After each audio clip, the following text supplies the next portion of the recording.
Senhoras, senhores, senhoritos, senhoritas e demais habitantes desse país, desse mundo. Então, essa aula direcionada para os alunos do oitavo ano do Colégio Afonso Freire, disciplina História. Eu tenho que olhar sempre pro livro para saber qual é a disciplina exatamente, que às vezes eu esqueço, né? Que sou meio doido. Qual a disciplina e qual é a turma, né? Mas enfim. A gente começa agora, a partir da página 166, que fala da unidade 6, segundo reinado. Lembrando só que essa unidade ela é um pouquinho mais corrida, então as aulas estão sendo um pouquinho maiores, né? Provavelmente a gente vai acabar terminando dentro dessa parte só do segundo reinado. Teria mais assunto depois disso aqui, mas como diminuiu muito, como teve problema de pandemia, como teve problema de eu ter ficado doente, coisa e tal, então isso acabou atrasando um pouquinho o nosso cronograma, modificando um pouquinho o cronograma, mas a gente fecha aqui muito provavelmente com essa parte do segundo reinado, talvez entrando ainda com a abolição, imigração e urbanização. Vou tentar, não é porque também o assunto é grandezinho e aí vai ficar meio complicado, meio pesado. Mas enfim, a gente vai tentar, vamos correr aqui, ver como é que a gente dá pra fazer para esses dias, beleza? Porque são 2 aulas agora, semana que vem tem mais 2 aulas e depois já é prova. Puxa, que partiu, né, gente? Ai, ui, a idade. Então, o segundo reinado corresponde, página 166, viu? O segundo reinado corresponde ao período do governo de Dom Pedro II, que se estendeu de sua coroação em julho de 1840, após o golpe da maioridade. Vocês lembram que a gente fez essa discussão na aula passada a respeito do golpe da maioridade, como é que ela funcionou, né? Até novembro de 1889, quando foi deposto do trono por ocasião da proclamação da República. Ao lado da relativa estabilidade política alcançada com a vitória do governo sobre as rebeliões herdadas do período regencial, vocês lembram que foi justamente por conta desses problemas dentro do período regencial que o golpe da maioridade acabou ganhando corpo, né? Que a galera chegou, a aristocracia e tal, falando assim, ó, meu irmão, a gente vai ter que adiantar essa maioridade aí dele, de Pedzin, de Pedro Alcântara, né? Pedro Alcântara, para poder chegar e tentar manter a ordem aqui dentro do império, sendo que na verdade havia alguns interesses escusos por parte da aristocracia, por parte da burguesia, das elites na época, porque eles tinham a intenção de controlar as decisões tomadas pelo Dom Pedro II. Então, ao lado da relativa estabilidade política alcançada com a vitória do governo sobre as rebeliões herdadas do período regencial, Dom Pedro II, por incrível que pareça, se mostrou um hábil estadista na condução das disputas entre liberais e conservadores. Como o monarca conseguiu equilibrar as divergências entre os dois principais partidos políticos do Império? Questiona-se. Durante os 49 anos do seu reinado, o Brasil passou por intensas transformações, culminando com a abolição da escravidão, vigente no país por quase 4 séculos. Quais forças sociopolíticas atuaram nesse processo de ruptura? Como reagiram ao fim da escravidão os setores que o temiam? Que condições de inserção social, esse é mais importante, tiveram os ex-cativos após a abolição? Que a gente sabe que basicamente não foi nenhuma, né? Tipo, aboliu, agora vocês estão livres. Sim. E aí? A gente está livre, mas a gente não tem direito a nada? É só tipo, tá livre, faz o que quiser.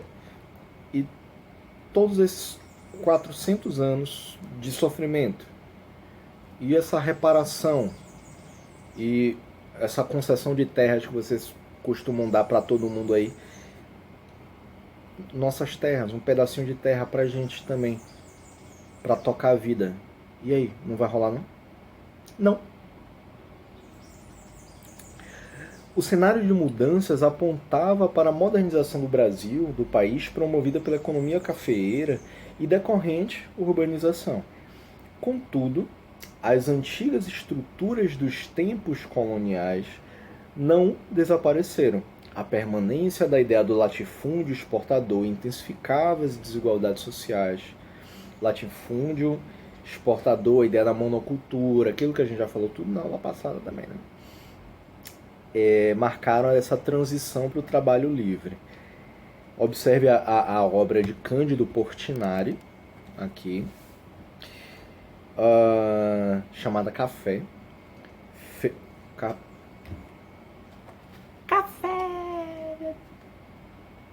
Acho que ela falou comigo. Ou então eu tô ficando doido. Feita na primeira década da República no Brasil. Que traço de modernização do país foi representado na obra? Como ela representa a permanência das desigualdades sociais herdadas no período colonial? Então, é uma imagem bem interessante para que vocês possam olhar e analisar quem é o povo que continua trabalhando, pegando pesado ali, e quem é o filho de uma rapariga que está ali com o dedo em riste, apontando assim e dizendo o seguinte: meu irmão, vai trabalhar, vagabundo. As roupas, a diferença das roupas, dá para perceber bem quem é que continua com esse trabalho braçal e com a exploração, né? E a gente começa aqui finalmente o capítulo 15, na página 168, com Sociedade Política nos tempos de Pedim, Pedro de Alcântara, Dom Pedro II. De maneira geral, o início de um novo governo carrega muitas expectativas. Em geral, independente de governo. Entrou sal no rabo aí. O atual presidente, né? Jair Messias, sal no rabo. Então, a entrada, o início do novo governo carrega muitas expectativas, positivas, negativas, mas expectativas de que pelo menos essa zona melhore em alguma coisa. Especialmente quando substitui outro em um momento de crise. Situação em que a própria legitimidade do governante costuma ser questionada. Impeachmentaram Dilma, entrou Temer, Bolsonaro, sal no rabo. O início do reinado de Dom Pedro II, em meados de 1840, não escapou a esse clima político, conforme registrado na própria biografia do monarca. Do governo do jovem imperador esperava-se muito. A elite política esperava que a figura suprapartidária de Dom Pedro II reduzisse os conflitos que o dividiam. Esperava ainda que a legitimidade centenária da monarquia congregasse a população do país. As duas coisas, redução do conflito intra-elite e adesão popular, eram condição para a manutenção da ordem social e política e da integridade nacional. Do ponto de vista pessoal, os primeiros anos de reinado foram difíceis para o jovem imperador, que não tinha experiência política que lhe era exigida. Claro, o bichinho estava com 14 anos e foi jogado aos leões, né? Cercou-se assim de conselheiros, firmou sua autoridade ao restabelecer o poder moderador e aos poucos projetou à nação a imagem pública de um monarca respeitado. Contudo, claro, enfrentou críticas após envolver o país na guerra contra o Paraguai. Então, olha só,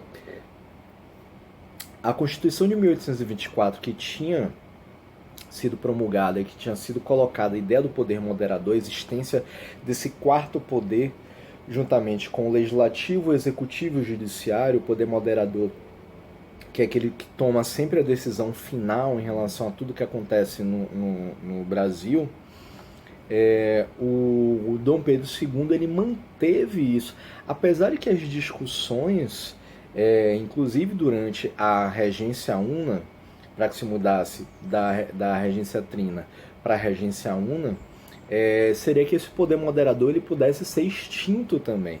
Mas quando Dom Pedro II ele toma o poder, ele chega ao poder através desse golpe da maioridade, ele simplesmente chega assim e fala: não, se esse poder decisório foi promulgado dentro da Constituição de 1824, se é um direito que eu tenho de tomar a decisão final através desse poder moderador, eu quero que mantenha isso daí. Tem que manter isso daí, tá ok? Então, deu continuidade à ideia do poder moderador dentro do governo do Baeço. Desde o governo regencial, a elite agrária do Brasil subdividia-se em dois partidos políticos, o liberal e o conservador. Ambos tinham projetos políticos semelhantes em relação à defesa do latifúndio e concentração de terras sob seu controle, a estrutura agrária exportadora da economia brasileira. Então, na verdade, era praticamente tudo a mesma coisa, né? Então, ambos tinham ideias ligadas à elite, e quem era essa elite? Era justamente a elite agrícola, agropecuária. O agro é pop, tá? Que a gente sempre vê as propagandas, né? Então, na verdade, o projeto de poder deles mantinha esses privilégios, esses benefícios que a elite agrária tinha nessa época. A manutenção dessa estrutura agrária exportadora da economia, grandes latifúndios, a monocultura. Tá? Com relação à escravidão, porém, havia no Partido Liberal setores mais progressistas que começaram a pensar em alternativas para substituir o trabalho escravo pelo livre. Mas assim, dentro do Partido Liberal havia setores diferentes. Por isso que eu fiz assim, ó. Liberal, conservador. Dentro do Partido Liberal haviam setores que ainda defendiam a manutenção da escravidão.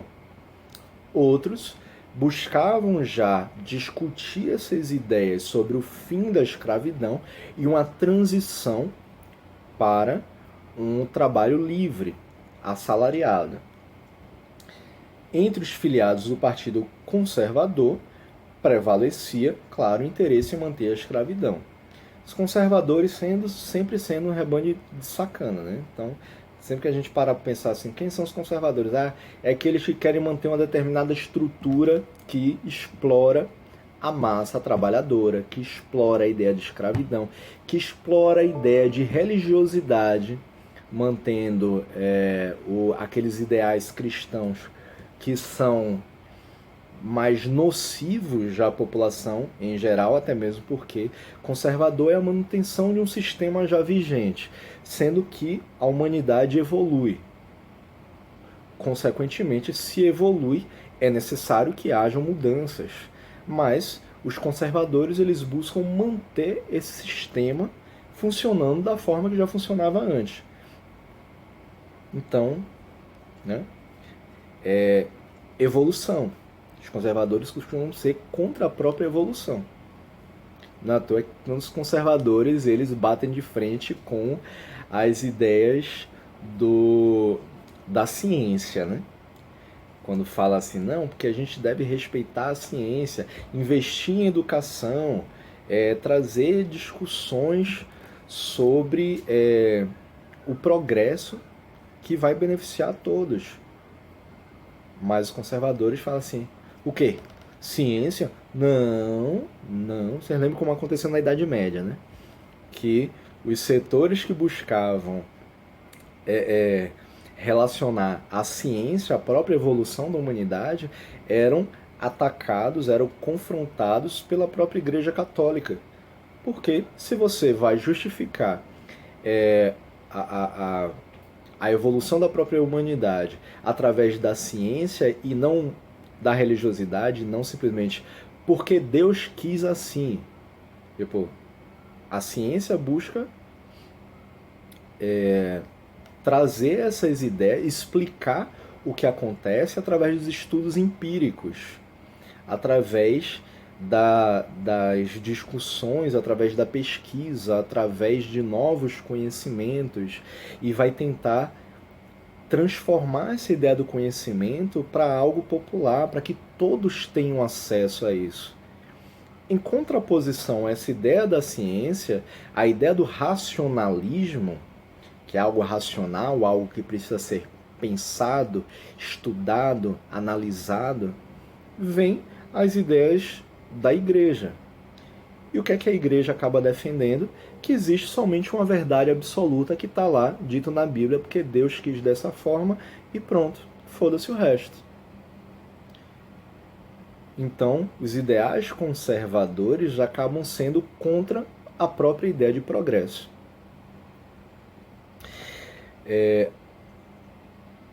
Mas a principal diferença entre esses partidos era relacionada à autonomia administrativa das províncias brasileiras. O Partido Liberal defendia que os governos provinciais tivessem autonomia em relação ao governo central, podendo tomar decisões sobre assuntos de seu interesse direto. Já o Partido Conservador defendia o fortalecimento do poder central, subordinando as províncias às decisões do governo federal, sediado no Rio de Janeiro e chefiado pelo imperador. Ao longo de seu governo, Dom Pedro II procurou se aproximar dos dois partidos políticos, desses dois espectros políticos, ora nomeando ministros liberais, ora nomeando ministros conservadores. Então vocês veem, enquanto o Partido Liberal buscava dar uma maior autonomia às províncias, aos estados, os partidos conservadores, a ideia do Partido Conservador era manter todo o poder centrado nas mãos do imperador. Todas as decisões precisavam ser tomadas pelo imperador e acabou. Vamos trazer de novo essa discussão para o que a gente vive hoje em dia. Se a gente fosse concordar, se todo o poder tivesse sido concentrado na mão do presidente da República atual, ia todo mundo entupir o rabo de um remédio cuja eficiência já foi negada pela ciência, a própria ciência, diversos cientistas, diversos pesquisadores já falam, hidroxicloroquina não funciona, mas o nosso imperador, o nosso ditador, o nosso presidente, ele diz o tempo todo, até hoje, que as pessoas deveriam tomar como forma de tratamento precoce esse remédio. Peraí, mas a ciência já disse que esse remédio não funciona. Então, graças às decisões de âmbito local, estadual, os governadores, os prefeitos, eles poderiam chegar e dizer, aqui não. Eu sigo a ciência. Eu não aceito esse remédio que não tem comprovação científica, não. Se surgir um que tem uma comprovação, a gente usa. Mas enquanto não tiver, não venha me empurrar um monte de remédio ineficaz, não, que eu não quero, não. Ou, por exemplo, a própria ideia do uso de máscara. O nosso imperador, ditador, presidente, ele chega e fala que as máscaras são ineficazes, que o distanciamento social não é necessário, que o lockdown não pode ocorrer porque a gente tem que salvar a economia. Como é que você salva a economia se as pessoas estão morrendo? Quem é que vai trabalhar para poder fazer a roda da economia girar? São as pessoas mortas? Imagine só então se a gente tivesse todo o poder concentrado nas mãos do imperador, ditador, presidente. Se essas províncias, esses estados não tivessem autonomia de tomar determinadas decisões. Aí, inclusive, o presidente fala o quê? Não, porque o STF impediu que eu tomasse decisões em relação à saúde. Impediu não, gente. Na verdade, chegou e disse para ele, olha, as decisões centrais são tomadas por você. Então, compra de equipamentos, resoluções sobre a vacina, distribuição logística em relação aos testes que vêm de fora. Essas decisões são decisões tomadas pelo governo federal e aí distribui para os estados. Digamos, Sergipe. O governo federal comprou, hipoteticamente, 10 mil respiradores que vieram da China, da Itália, da Espanha, tanto faz. Aí vai distribuir, decisão do governo federal, distribuir para os estados esses respiradores. Para Sergipe ele falou, não, vamos mandar 150 respiradores para aí. A partir da chegada desses respiradores aqui em Sergipe, aí cabe na decisão do governador local, a liderança local, distribuir entre os hospitais existentes no estado. Essa decisão cabe a ele. Tá vendo como é que funciona? Então, e precisa haver diálogo entre esses entes federativos, entre cidades com o estado e o estado com o governo federal.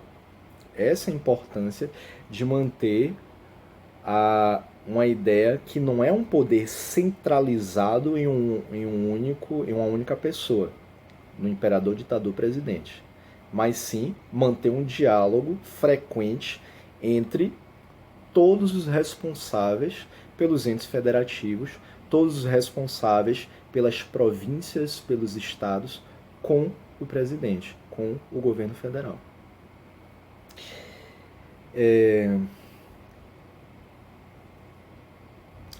Nas eleições para a Câmara dos Deputados, geralmente esses partidos políticos praticavam ações fraudulentas para contabilizar mais votos para seus respectivos deputados. Votação em papel, viu, gente? Só para lembrar vocês assim, tipo... Enfim. Há registro de eleitores que votavam 2 ou mais vezes e de grupos que eram contratados para pressionar os eleitores a votar em determinados candidatos usando de violência quando fosse preciso. Era comum também a contagem incorreta dos votos para favorecer um determinado partido político.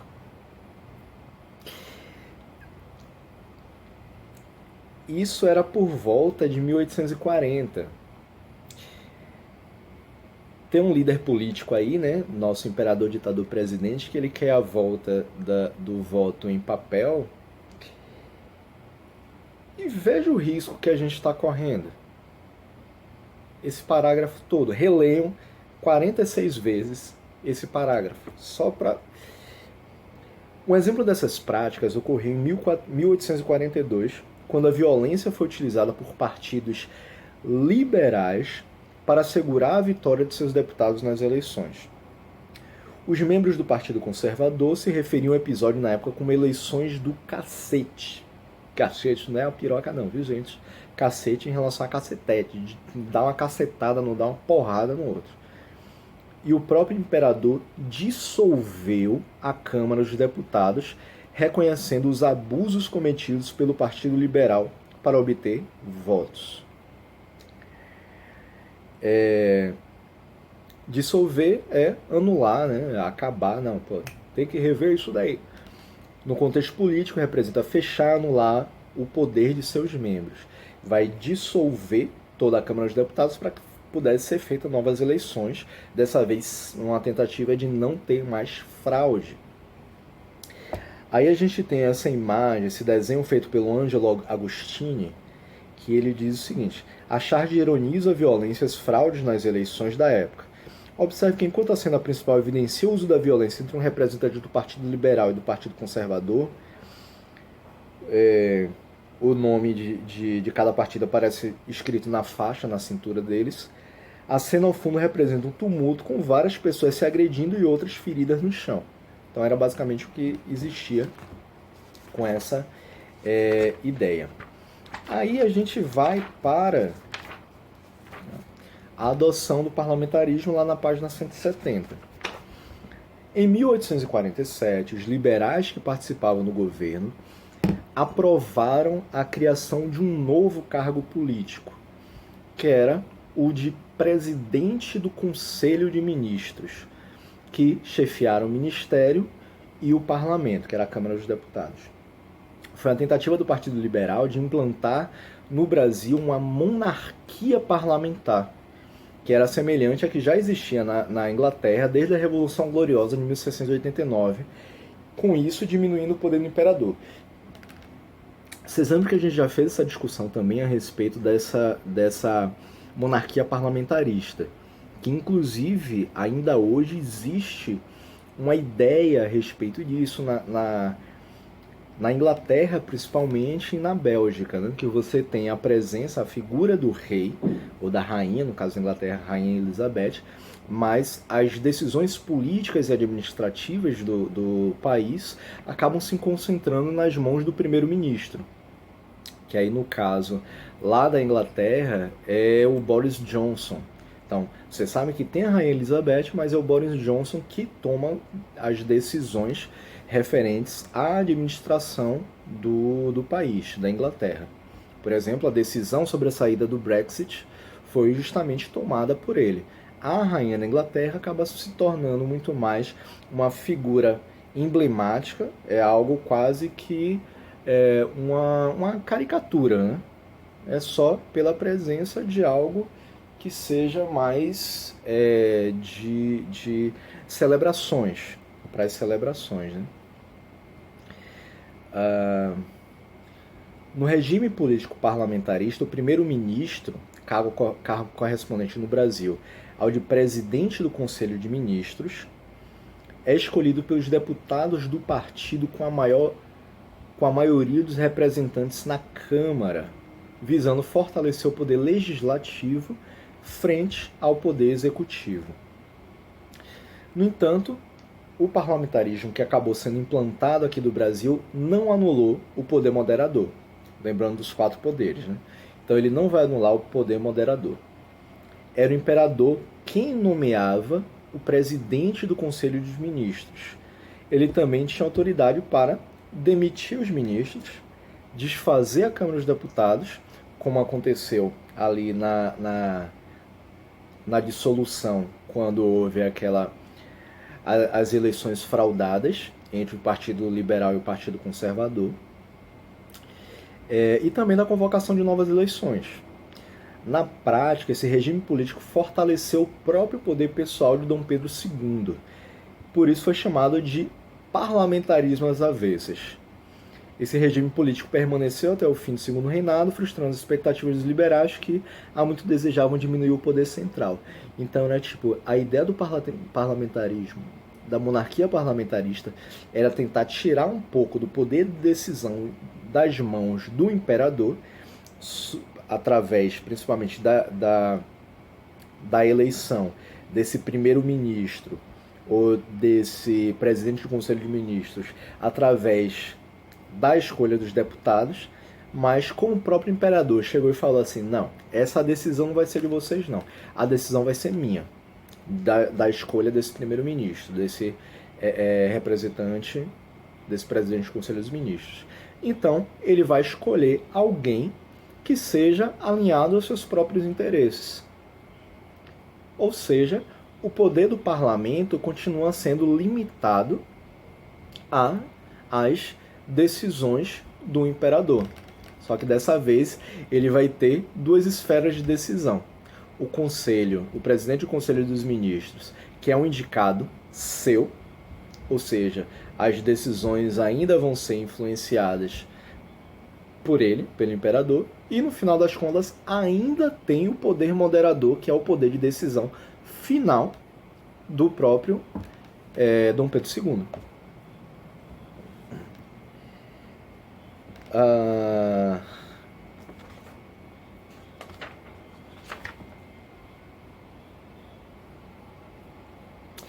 A monarquia brasileira, embora fosse poderosa do ponto de vista político, graças ao caráter absolutista do poder moderador, vocês lembram desse termo do absolutismo, qual o significado, né? Não traduzia esse poder em forma de ostentação. Não precisava mostrar todo pomposo, cheio de água, que a coroa, aquelas roupas todas gigantes, a capa no cetro.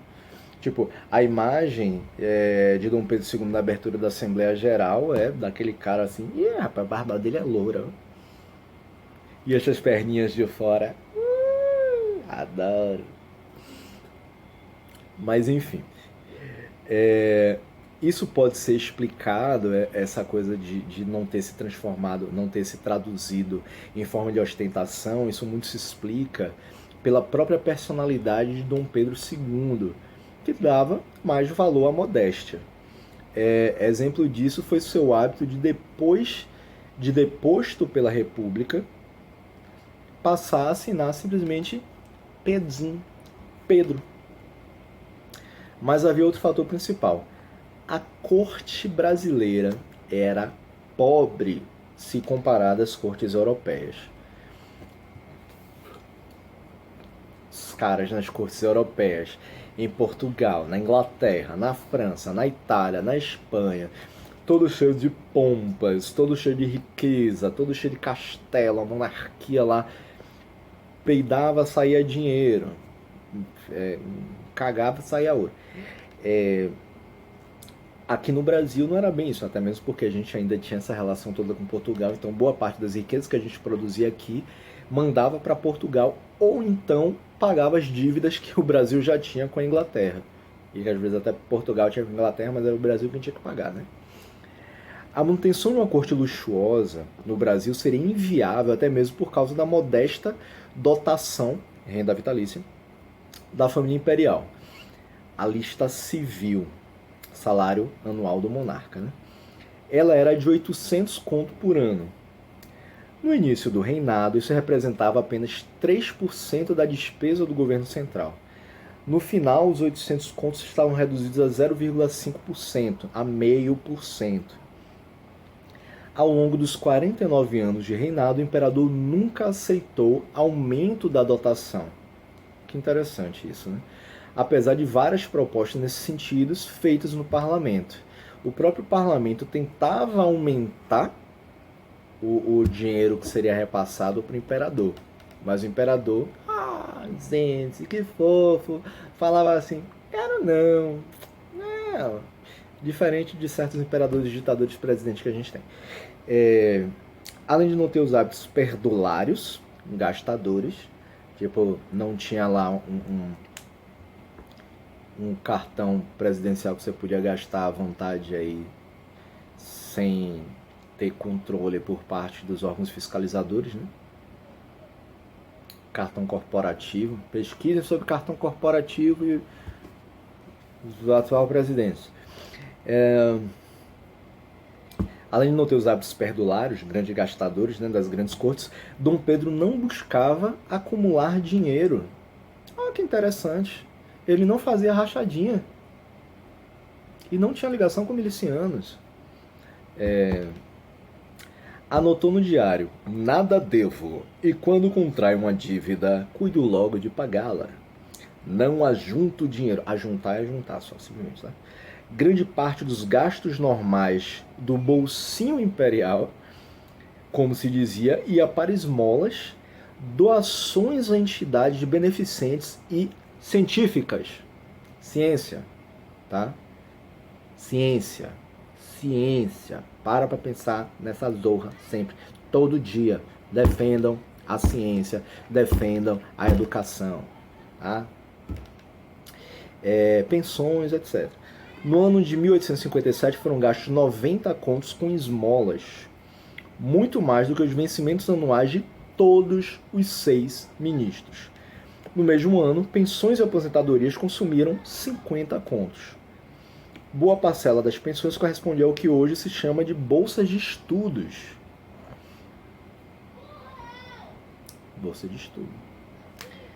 Muitos brasileiros estudaram no país e no exterior à custa do bolsinho imperial. Durante o segundo reinado, 151 bolsistas obtiveram pensões, 41 deles para estudar no exterior. Interessante, né? Finalizamos nossa aula de hoje por aqui. A gente continua com a Revolução Praieira em sequência. Valeu?